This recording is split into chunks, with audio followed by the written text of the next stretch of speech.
Hello મિત્રો, કેમ છો? મજામાં? તો બધા મજામાં જશો. તો આજે બનાવવાના છીએ લાપસી. તો લાપસીનો વિડીયો તમે જરૂરથી જોજો અને વિડીયો ગમે તો લાઈક, શેર અને સબસ્ક્રાઈબ જરૂરથી કરજો. તો બધાને મારા તરફથી જય મા લક્ષ્મી અને જય શ્રી કૃષ્ણ. તો આજે મારા મમ્મી બનાવવાના છે લાપસી. તો વિડીયોને પૂરેપૂરો જરૂરથી જોજો. તો ચાલો આપણે લાપસી બનાવવાનું ચાલુ કરીએ. તો લાપસી બનાવવા માટે જો અહીંયા ભૈડન લીધું છે. આ ઘઉંના લોટનું ભૈડન છે. તો ઘઉંના લોટના ભૈડનની આજે આપણે લાપસી બનાવવાની છે. તો જો અહીંયા ઘઉંના લોટનું ભૈડન લઈ લીધું છે. તો અને આ જો બુરું ખાંડ લીધી છે અને ઘી લીધું છે ચોખ્ખું. તો પહેલાં આપણે લાપસી બનાવવા માટે ગરમ પાણી મૂકી દઈશું. ત્યારે તે તપેલીમાં આપણે ગરમ પાણી મૂકી દેવાનું છે. ગરમ પાણી મૂકીને ગરમ પાણીમાં આપણે થોડું તેલ એડ કરી દેવાનું, એટલે લાપસી આપણી એકદમ છૂટી છૂટી બને અને સરસ બને. તે માટે ગરમ પાણીમાં આપણે ગરમ પાણી કરવા મૂકીએ એટલે તેમાં તેલ એડ કરી દઈશું.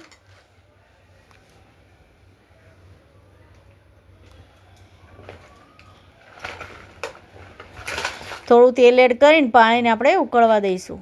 જો આ રીતે તેલ એડ કરી દેવાનું છે. પછી તેલ એડ કરીને થોડી વાર માટે તેને ઢાંકી દેવાનું છે, જેથી પાણી સરસ ઉકળી જાય. પાણીને આપણે સરસ ઉકાળી લઈશું. પાણી ઉકળે ત્યાં સુધી આપણે ભૈડનમાં મોવણ કરી દઈશું. તો જે આપણે ભૈડન લીધું છે ઘઉંના લોટનું, તેમાં આપણે થોડું તેલ એડ કરીને તેને મિક્સ કરી નાખીશું અને તેનું મોવણ બનાવી દઈશું.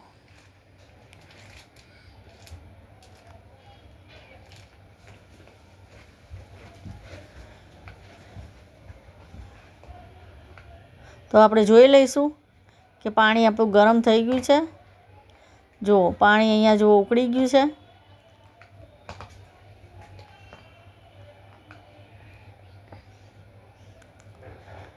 પાણી એકદમ આપણે ઉકળવા દેવાનું છે.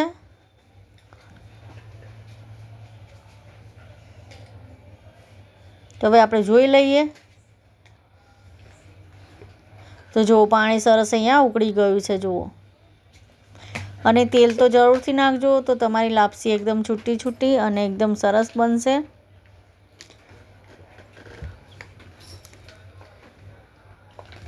તો જો અહીંયા તેલ અંદર એડ કરવાનું છે. આપણે જે ઘઉંના લોટનું ભૈડન લીધું હતું તેમાં આપણે તેલ એડ કરી દઈશું અને આ રીતે મિક્સ કરી નાખીશું. જુઓ, આ રીતે મિક્સ કરી દેવાનું છે ભૈડનમાં તેલ.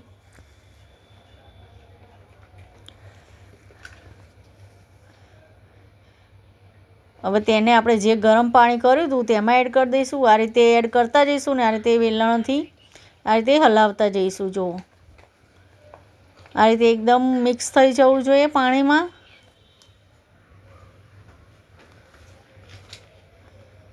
આ રીતે જુઓ, ગેસ આપણે ધીમો રાખવાનો છે. ગેસ આપણે ફાસ્ટ નથી રાખવાનો. ગેસ આપણે ધીમો રાખીને આ રીતે મિક્સ કરતા જઈશું, જેથી લાપસી શું નીચેથી ચોંટે નહીં.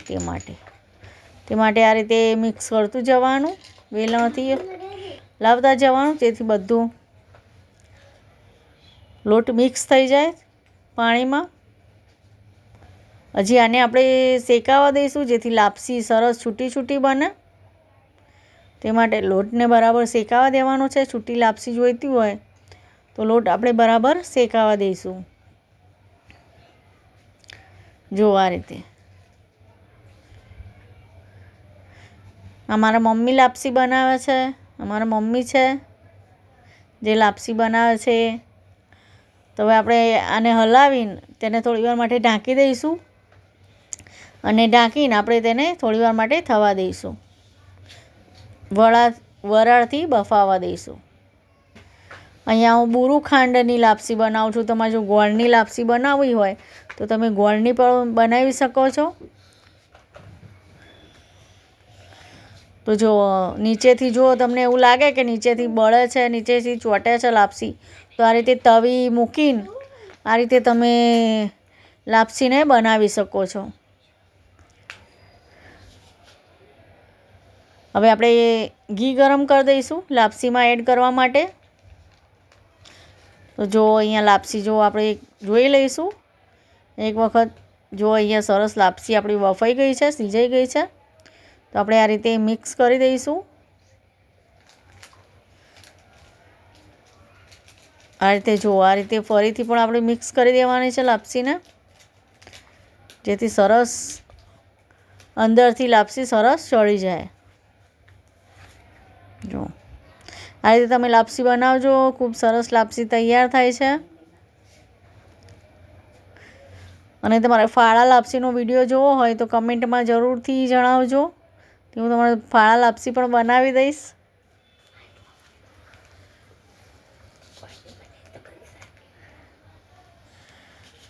અને જો ગોળની બનાવી હોય, ગોળની આપણે બનાવીએ તેને કંસાર પણ કહેવાય છે. અમારા ગુજરાતીમાં તેને કંસાર કહીએ છીએ ગોળની લાપસીને. અહીંયા મેં બુરુ ખાંડવાળી લાપસી બનાવી છે અને ગોળની જે લાપસી બનાવીએ છીએ તેને કંસાર કહેવાય છે.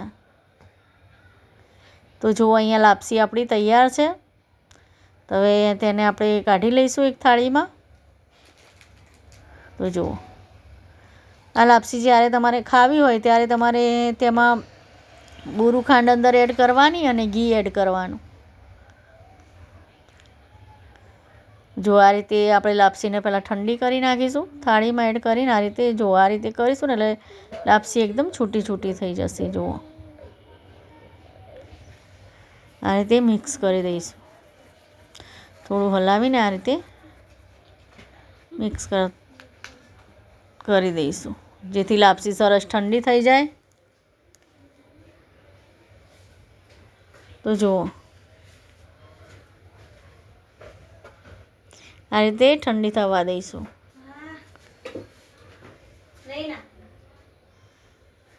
હવે આપણે તેમાં બુરુ ખાંડ એડ કરીશું.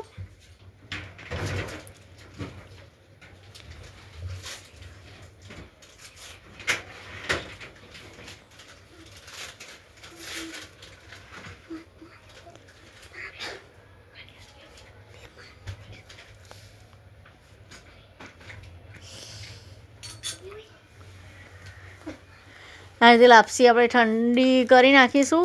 પછી તેમાં આપણે બુરુ ખાંડ એડ કરીશું. જેટલી લાપસી હોય તે પ્રમાણે તમારે બુરુ ખાંડને એડ કરવાની છે.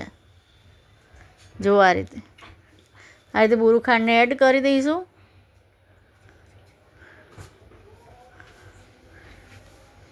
બુરુ ખાંડ એડ કરીને તેમાં આપણે ઘી એડ કરી દઈશું. જો આ રીતે જેટલું તમે ગળ્યું ખાતા હોય તે પ્રમાણે તમારે બુરુ ખાંડ એડ કરવાની અંદર.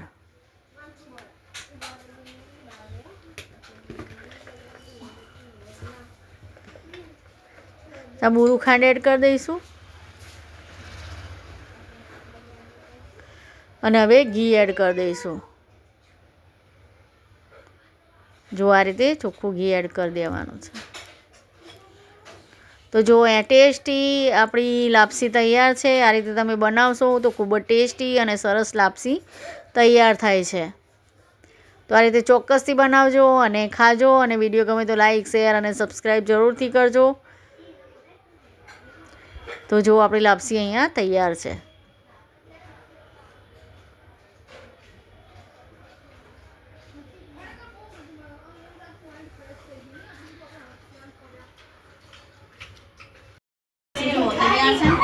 તો હું તમને ટેસ્ટ કરીને બતાવું કે કેવી લાપસી બની છે. તો હું ખાઈને બતાવું.